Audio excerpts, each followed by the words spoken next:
As I was getting ready for the show, I was going through the things that I have to do before I leave the house. And I started to hear the guides, the messengers. And they were talking to me about life and how we often look at someone else and think we know them. Have you ever thought you had someone pegged only to find out that you were wrong? You really thought they had a different way about them. And it turned to be quite the opposite. The reason I picked tonight's topic, to walk in another's shoes, is we know not what it is to walk in another's shoes because you don't know them.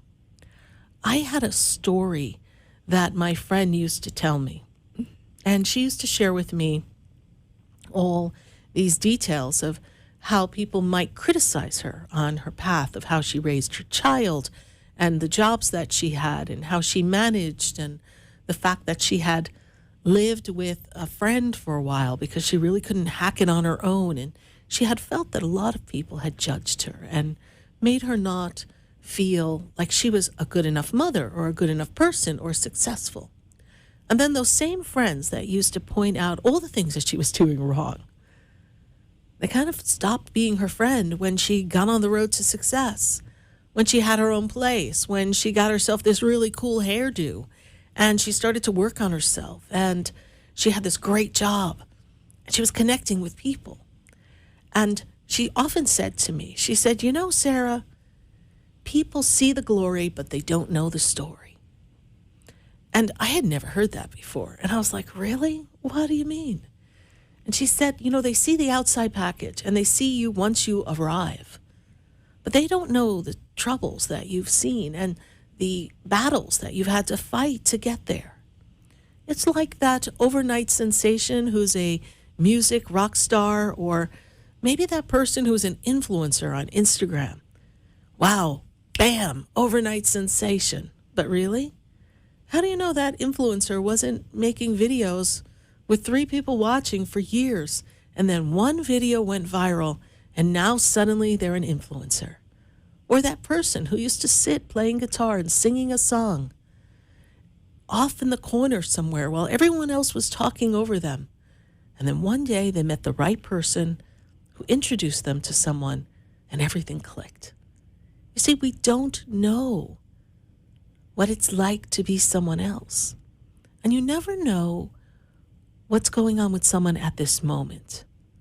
Sometimes people hurt us, and it's not their intention. They're coming from their wounds.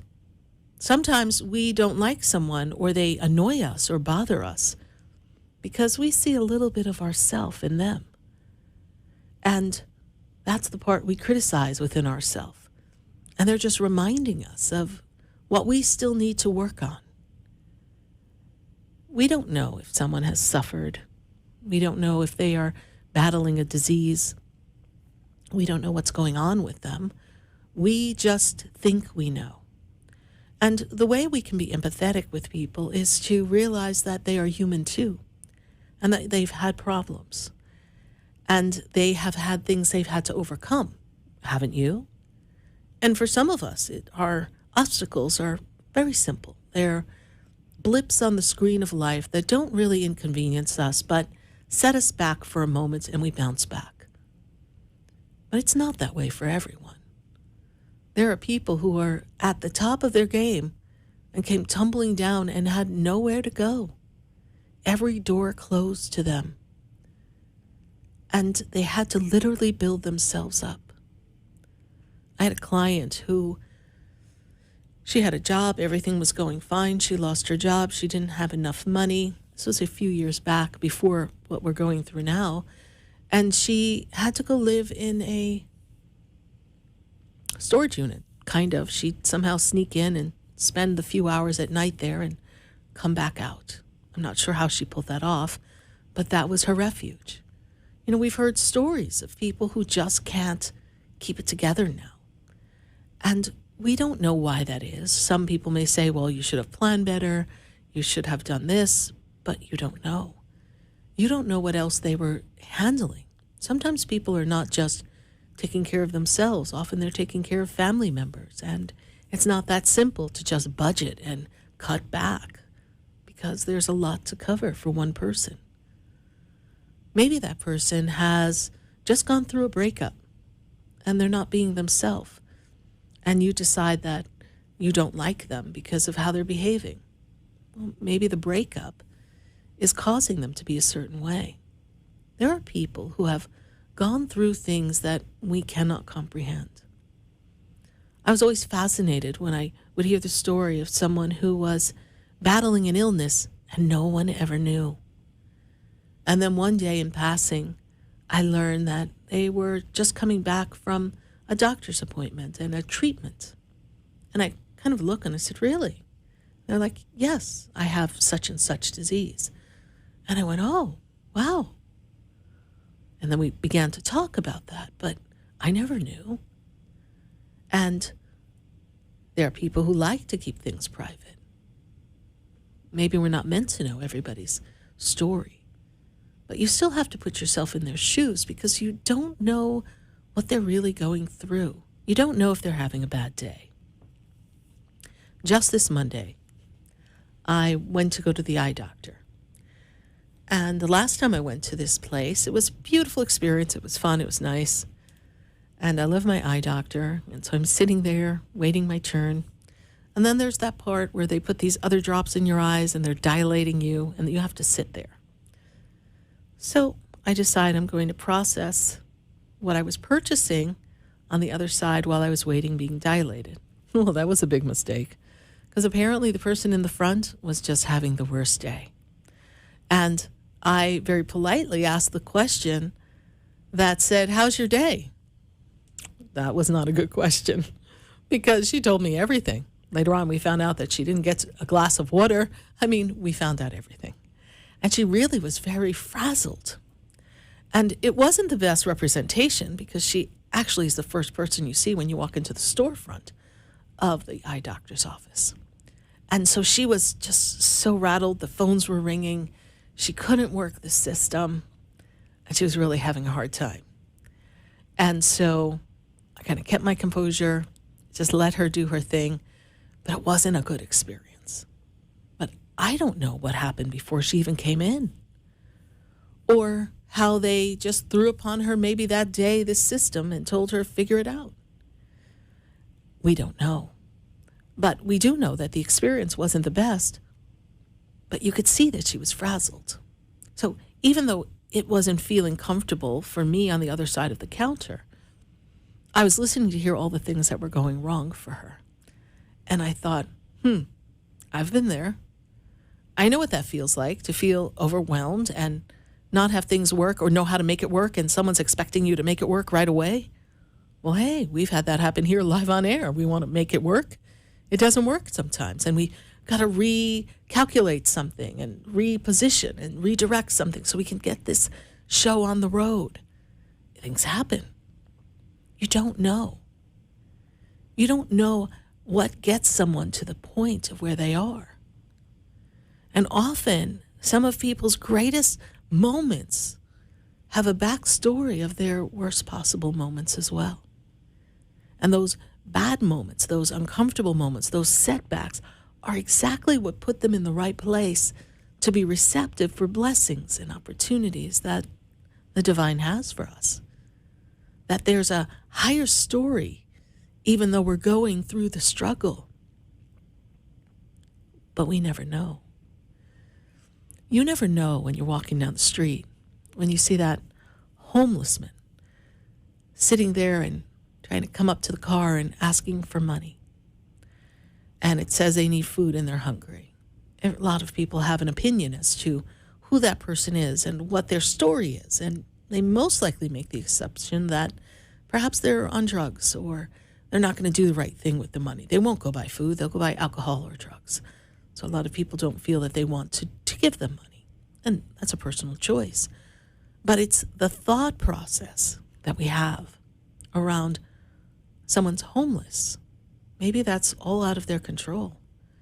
Maybe something happened that you can't even fathom because your life has gone rather well, except for a few blips on the screen of the experience of life.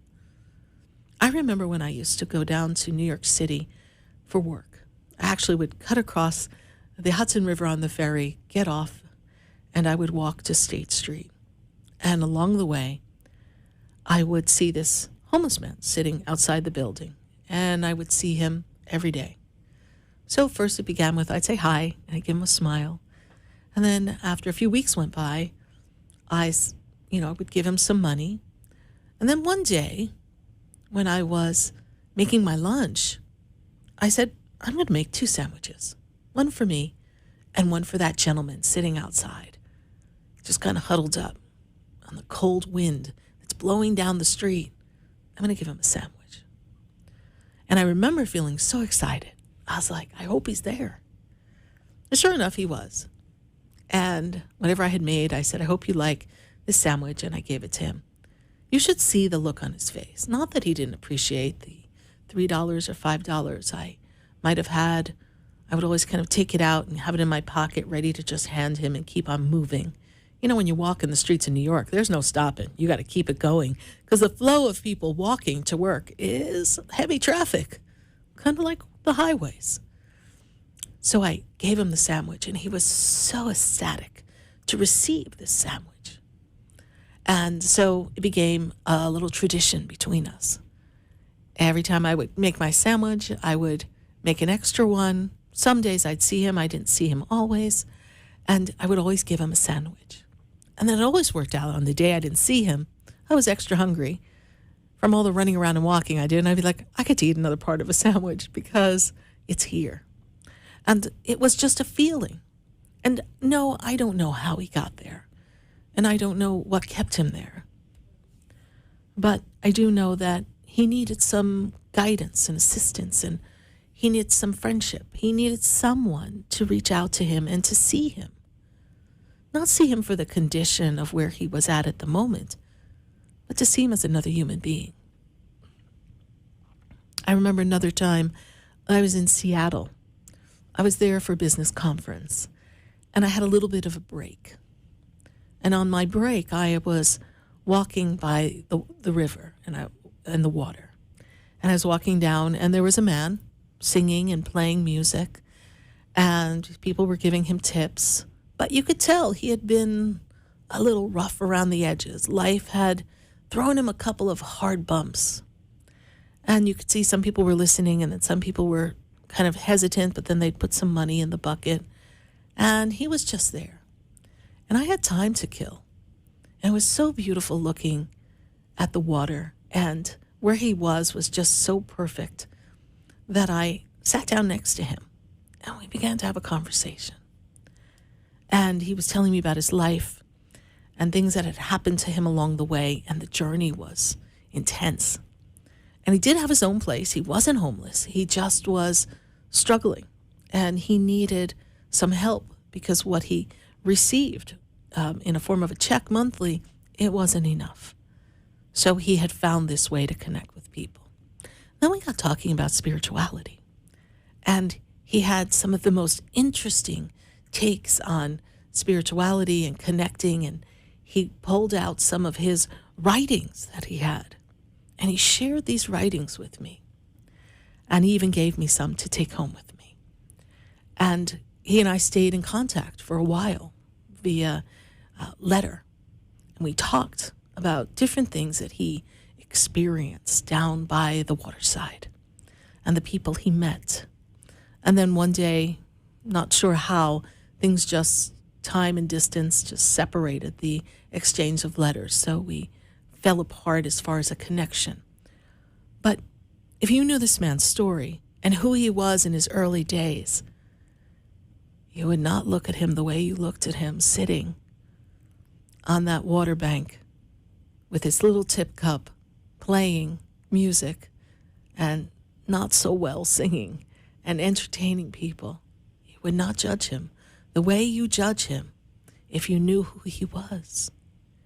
And the intelligence and his ability to communicate and his sensitivity and his connection to God. If you knew that, you wouldn't look at him that way. And so I learned so much from those simple experiences. And I continue to learn. is as I sit across from people every day, I hear people's stories, and I get an idea of how we get to where we are. That's maybe our most vulnerable or difficult moment. And I see people who are successful make one wrong choice, and suddenly everything's going sideways, and they don't know how to make it right again. And they're judging themselves, and they're hard on themselves, and they're so caught up in keeping the facade of who everyone else thinks they are, that they can't be kind and compassionate and empathetic to themselves, and realize that they too are human, that they do make mistakes and things happen. And sometimes unexpected things take us off the track that we thought we were on. But there's always a solution. There's always a higher message in all of these things that we go through. Every person has their story. And you don't know that story unless you take the time to talk to them and listen to what they say. Every day I am amazed at the human spirit, the ability of a human to survive and overcome obstacles. I have seen people come through events in their life I don't even know how, but they have risen above the obstacles.